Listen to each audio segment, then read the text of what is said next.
thank you to Eilish Constance, who just did an amazing live session in our band room that you just heard if you were tuned in during that. And now she has very graciously agreed to come join us in the booth and do a little talk and hang out gab sesh. So I'm gonna turn your guys' mics on right now. Hi. Hi. And how did that feel?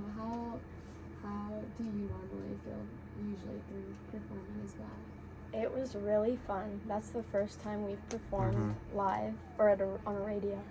It was different because I usually perform based off the reactions I get from the crowd, and there wasn't I couldn't hear the noises that people were making, so it was kind of just I was relying all on our sound, and there wasn't an energy to feed off from, so it was interesting. What do you want to say about that? Yeah, I agree with you. I think it was like when the melodica fell. It's I've never been nervous to drop something while I'm playing, or been nervous to speak and breathe too loud and things like that. You know. It adds layers. Yeah. Thanks. Thank you so much.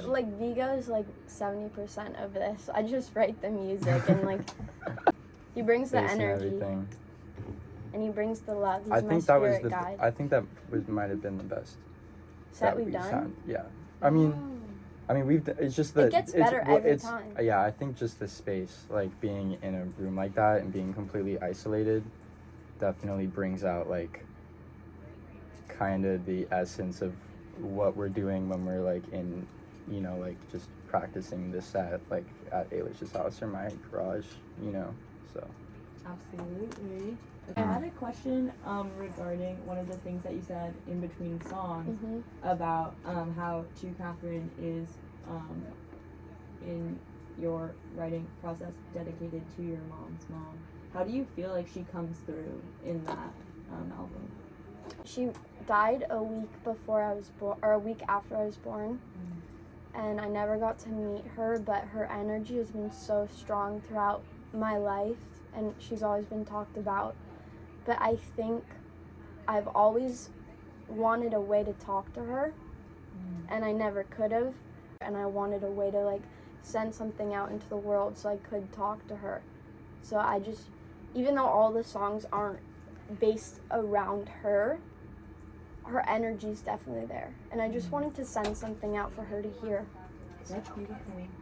Would you say there's any objects or moments that you kind of feel personal to her that you write about, or that you relate to her or to yourself, specific things like that? Well, maybe my mom can speak on this, but we have these prayer flags in my room that she gave us, I think.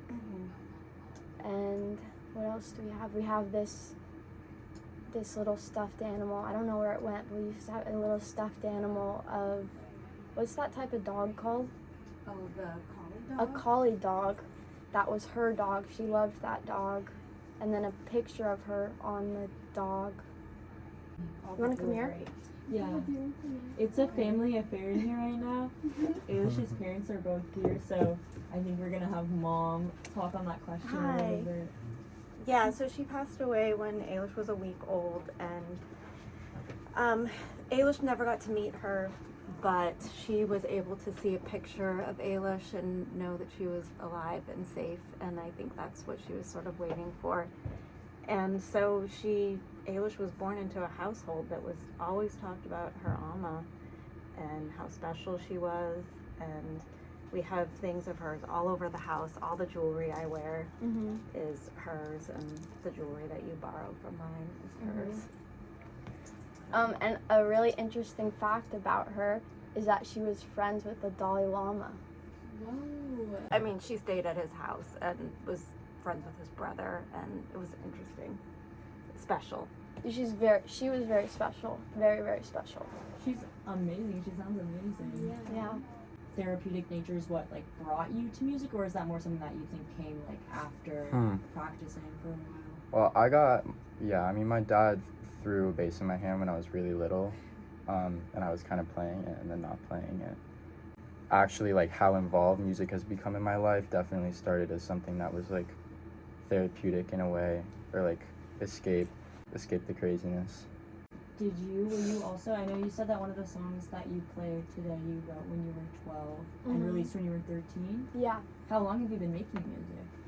I have always loved instruments and music, but I remember I wrote my first song when I was 7, and I performed it in front of my whole school and all of their parents, and that's when I realized, like, music was my thing.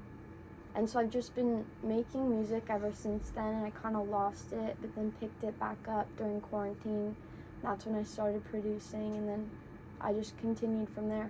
It's called If I Were Made of Dreams. Wow, I- that's amazing. Yeah. Did you ever make music? Because I know your brother is also a musician. Did you Mhm. guys ever make music together when you were younger? Definitely not when we were younger. We made very, very different types of music. He discovered it with his friend and had this little secret group that none of us was told about. And then they kind of blew up. and then we knew, but You found out through other people? yeah. But yeah. You were on his album, right? that Yeah, came so out? recently, like a year ago, we started making music. And every now and then, like, when he's feeling really emotional or I'm feeling really emotional, he'll come into my room and we'll write a song. And they're usually all, like, live recordings. Like, we don't produce any of them. I really like the song that you guys did together on his album. Jump the Fence or Mhm. Yeah, Thanks. it's a great song. Thank you. How did you guys meet? Was it through music? You want Yeah. to explain it? We met, you through a friend. I heard about you through Who did Huddy, you- Through Huddy, yeah. because Huddy, who also makes music and has an album coming out, and he's super talented. But Huddy found you on SoundCloud, Yeah, we right? found each other You on guys found each other on SoundCloud. SoundCloud, and you were talking, and then he showed me you, and I had an instrumental called Kerouac that I hit her up and I sent over to her. This is a while back. You were like 16, I was like 12. Yeah. Or no, 13. Yeah. I played And that song on KXLU for those who know who listen to my show. I didn't know that. That's sick. I love that song. But we actually met because did Jacob Because reach we out wanted to do us? a music video. We wanted to do a music video, and we ended up doing a live recording that is like so raw and crazy in Mhm. Eilish's backyard. It's posted on YouTube somewhere. I think Yeah, maybe. Kerouac on Yeah, Kerouac Jacob- Live. That's Jacob a deep cut. Ortega's That is a deep cut for sure. YouTube. Jacko, I think the YouTube Yeah, channel is called. JACO. And then we did a show, and then that was the first time we met, and then we started doing shows. It was funny because we did this show called Fault Line, and there's like we were kind of all kind of friends in a small group, and he wanted all of us to individually play, and then we all came and we played for Eilish, and that was the only time we've ever performed Kerouac. Was that very first show? It's called Fault Line. Yeah. Oh, that's awesome. We've only like recorded 2 songs together and Yeah. like wrote 2 songs together in We- the same room. But Yeah. how do you record? What's your space like? My space, changed. Like, my room has changed. I just record in my room or in my garage, which is, like, super messy when I'm doing, like, live stuff. But right now, I've kind of found a balance to the chaos of how much stuff is in my room, because I'm kind of a collector. Eilish is a similar way. Oh my god. Eilish's room is pretty. I cleaned it today though. Really? Yeah. I Sure. It's, But yeah. it has like a bunch of like I've been there. antique, vintage stuff all around the walls. Yeah, and yeah, similar to mine. Do you have a favorite thing on your wall? Favorite trinket out of both of you guys? I would model for my mom's brand when she had a kids clothing brand, and we have this poster of me in like a cute little dress when I was like 7, and it's right by my window. This is a little nice memory. I don't know. I have a lot of BS. I think, for no particular reason, I have this like wooden turtle that's like he's fishing and he has one he has 1 foot up and he has 1 foot hanging down and he's fishing and he's smoking a cigarette and he has a hat on and it's like this handmade wooden turtle that I got when I went to Portugal because my grandma just moved to Portugal and I went to visit her and that was one of the only things I brought back, so that might be my favorite and I don't really know why. Viggo, Living my life. my favorite part of your room is the tobacco scattered on the table everywhere. It's pretty bad. It's pretty bad. It gives an essence. I love it.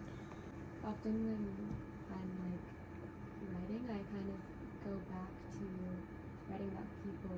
Do you guys write about locations? Do people watching, like, is that calling to you? Or do you write about specific, like, moments or memories? Or do you get, like, recurring metaphors kind of show up even without, like, trying?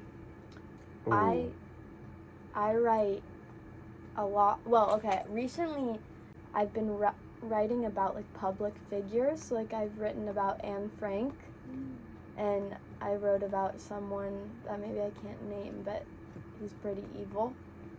And who else? I like to base it off of like imagery. So there's this song that I wrote called Bow and Curtsy with Dylan Tom. It's coming out soon. And it's about this girl who's in the circus and she's like on the road and she's forced to like give her all in this circus and then eventually I think she ends up dying or something, I don't know. Last night I was like up at 3 making a song, but what I've noticed recently is my production is really dark.